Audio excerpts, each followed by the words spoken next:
ఇప్పుడు పని చేస్తే ఇచ్చేది జీతం అయితే, పని చేయకుండా ఇచ్చేది దానం.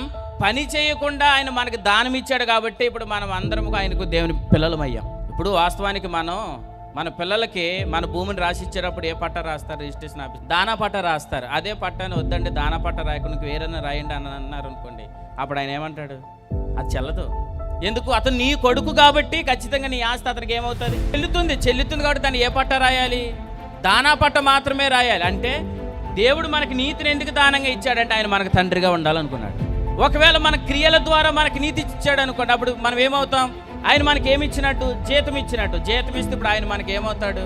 తండ్రి అవుతాడా? యజమానుడు అవుతాడా? యజమానుడు అవుతాడు. కానీ దేవుడు మనకి ఎలా ఉండాలనుకున్నాడు? అసలు జగత్తు పునాది వేయబడక ముందే ఆయన మనలందరినీ క్రీస్తు ద్వారా తన కుమారులుగా చేసుకోవాలనుకున్నాడు. ఎఫెసీ పత్రిక 1:4. కాబట్టి జగత్తు పునాది ముందే మన కుమారులుగా చేసుకోవాలనుకున్నాడు. అంటే నీతిని ఎలాగివ్వాలనుకున్నాడు? ఉచితముగా, ఫ్రీగా, కృపగా.